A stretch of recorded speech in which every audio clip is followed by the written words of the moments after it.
Hey friends, Sean from Draft Therapy here, and on today's head-to-head, it's an Ellison face-off. Haz'N'Stein versus You Can Get With That Juice.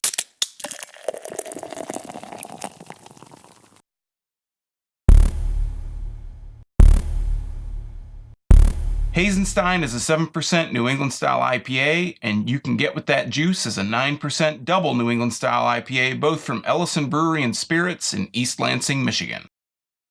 Just a couple weeks back, I reviewed You Can Get With That Juice from Ellison, and that got me thinking, how would it hold up against Haz'N'Stein? Now, I haven't had Haz'N'Stein yet, but they seem like they could be pretty similar, kind of like Boss Tweed and M43 for Old Nation, and I'm always up for a little head-to-head action, so that's what we've got going on here today. Let's take a quick look at the labels, then we'll pour these each into their own glasses. Fun fact, Mary Shelley was only 18 when she came up with the idea that would become the novel Frankenstein or the modern Prometheus.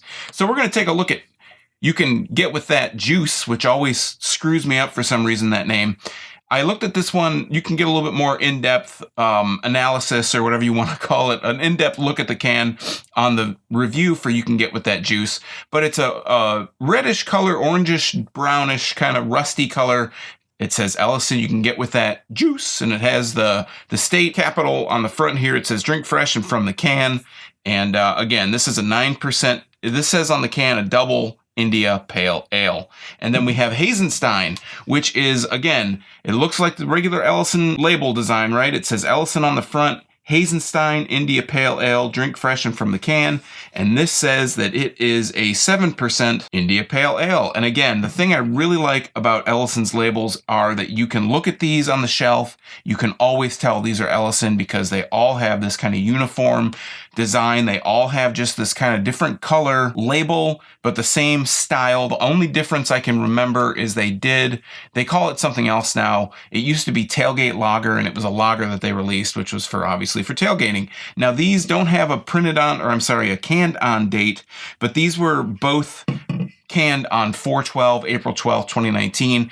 Ellison doesn't put the dates directly on the cans. They put them on the can holders that look, you've seen them, they look a little bit like this, and they'll have a date on the tag.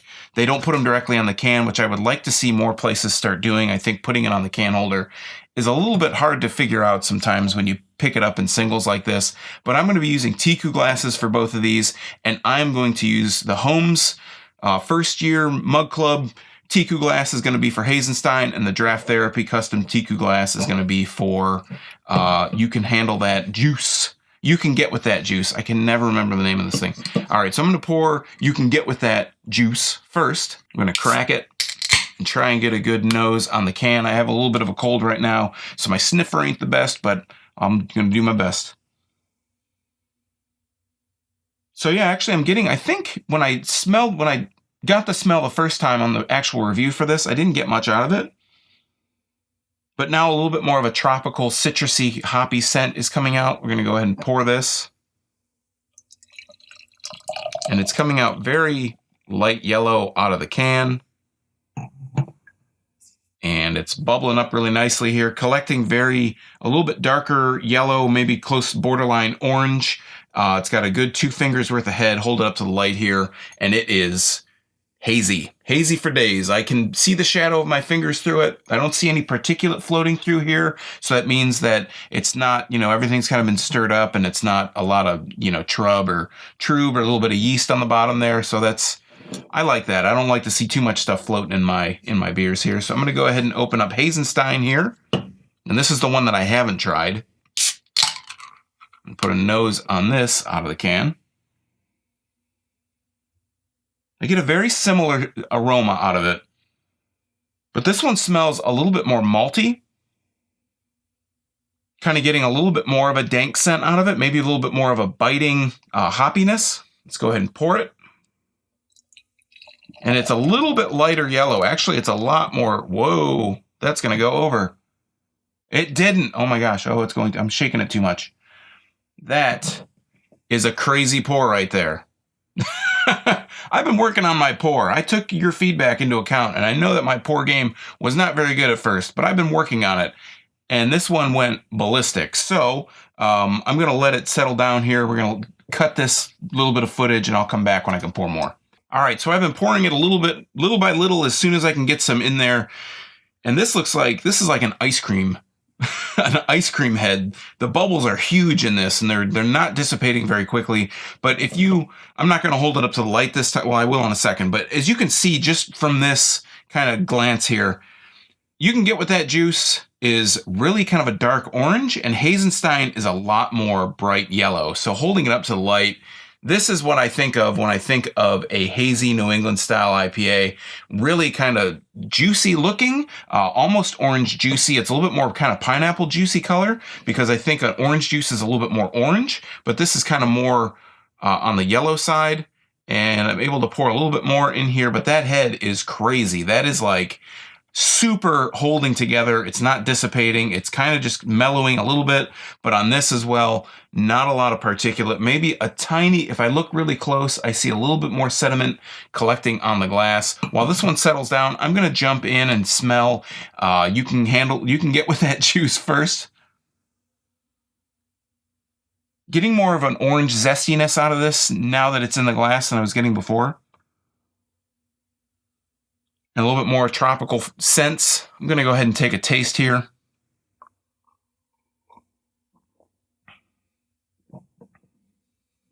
Nice medium mouthfeel. The flavors I'm getting out of it are a little bit of an orangey, again, tropical, kind of stone fruit tastes. And a tiny tinge of pineapple in there, but it's a little bit hidden under there. It's very sweet. I'm not getting a lot of bitterness out of this.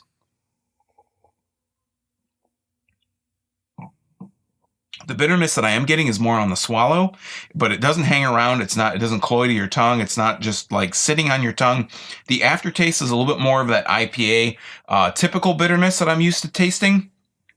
Citrus bitterness, maybe a tiny touch of a little bit of earthiness in there as well. I'm going to pour a little bit more Haz'N'Stein in here, pop some of those big head bubbles on the top there, and then I'm just going to go ahead and give this a better smell. I should have a lot to smell here, a lot of popping bubbles here. Let's get a better whiff here, better aroma.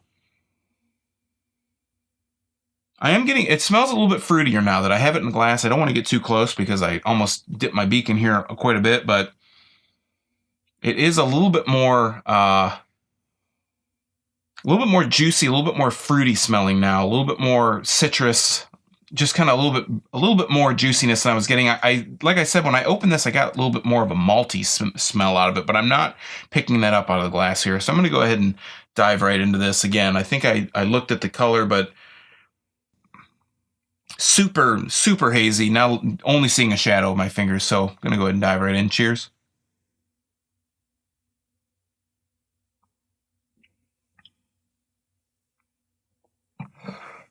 So the mouthfeel on Haz'N'Stein is a little bit on the more medium, a little bit more thicker end. This is a lot lighter. It has a lot lighter mouthfeel.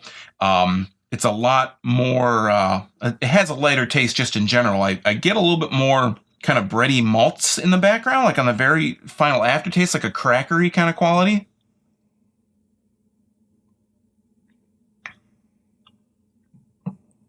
But I'm getting a little bit more of that pineapple fruit flavor, a little bit more of the tropicalness. I'm not getting much bitterness on this at all. What I'm getting more on this than I was getting on You Can Get With That Juice.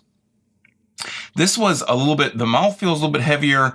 The bitterness was more pronounced in this. It wasn't super pronounced in the first place, but there's a little bit more on this one, on the tail end, on the aftertaste, the bitterness comes through. On Haz'N'Stein, I'm not getting bitterness much at all. It's very smooth. It's not a lot of bitterness. It doesn't have a lot of those kind of typical IPA qualities. Again, it markets itself as an IPA, but it's more of a New England style IPA. And let's go ahead and get another taste here.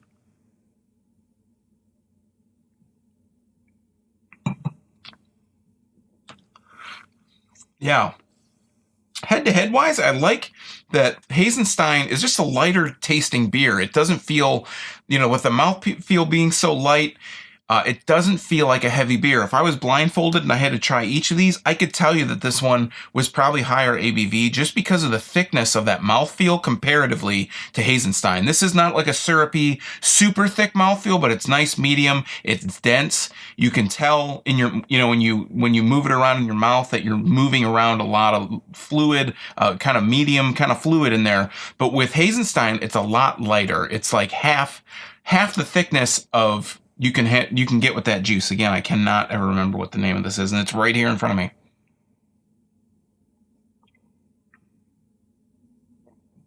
I think they're both really quality. Let me just round this out here.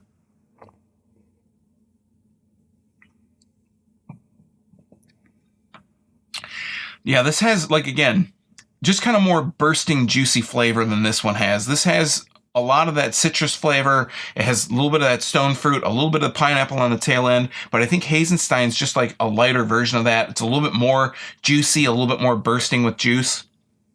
I think they're both really good beers. Again, I gave this one a great review. You can get with that juice. I said it the right way. You can get with that juice. I gave it a really good review.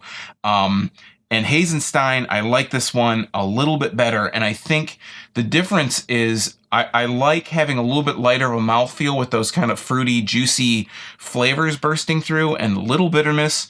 But I think they're for two different occasions, right? If you're looking for more of an IPA, like a traditional IPA or something that you might think of more as an IPA, I think you can get with that juice is probably where you're going to lean more towards. If you're looking for a New England style IPA, something a little bit lighter, I mean, it's 7% versus 9%, which isn't this massive difference, but it is a difference. I would say if you're looking more for a New England style IPA, a little bit more of that little bit more of those juicy flavors, juicy quality, I think HazN'Stein is the better choice for that. I think for my decision, for my pick of the two, this is a head-to-head. One of them has to come out as a winner. For me personally, I think I would go with HazN'Stein over You Can Get With That Juice. Again, just because I like the New England qualities that are kind of going in on this one a little bit more than I like You Can Get With That Juice. It's just a lighter everything, lighter mouthfeel, lighter flavor, lighter alcohol. I can have more of these and not have to worry as much as if I had, two of these. I'm probably done. If I'm just gonna rein myself in, I'm probably gonna stick with just 2 9% for that night. But if I could probably say, well, maybe I'll have 3 of these. You know what I'm saying? So for me, my personal pick, I would go over HazN'Stein over You Can Get With That Juice. They're both great beers, but I think that they suit two different kinds of drinking occasions or drinking nights. If you want more of an IPA quality, go with You Can Get With That Juice. If you're looking for more of a lighter taste, more of a New England style, maybe more of a gateway to bring somebody into the IPA style, you might say, hey, try HazN'Stein first, then go with You Can Get With That Juice. But my pick for tonight's head-to-head would be HazN'Stein. All right, friends, that has been a head-to-head of Ellison Beers, HazN'Stein, and You Can Get With That Juice. Have you had either of these, or have you conducted your own head-to-head with these two New England-style IPAs before? Let me know in the comments down below, and while you're down there, if you like Michigan beer, you might want to subscribe and click that bell, because I'm here talking about Michigan beer twice a week on Tuesdays and Thursdays, all for free, just for viewers like you. And you might miss your newest favorite if you're not subscribed and you're not getting those notifications. Also, when I get to 1,000 subscribers, I'll be doing a big Q&A video. You can call and leave me questions, voicemails. You can text me at 224-DRAFT-20. I'll be selecting one person at random for a giveaway, so be sure to leave lots of great questions along with your name and some info. If you text me, I'll text you back to get your info if you win. So until next time, I'm Sean from Draft Therapy. Thanks for stopping by, and remember, drink craft beer, support your local breweries, and most importantly, don't forget to treat yourself to a little draft therapy. Thanks for watching. Cheers.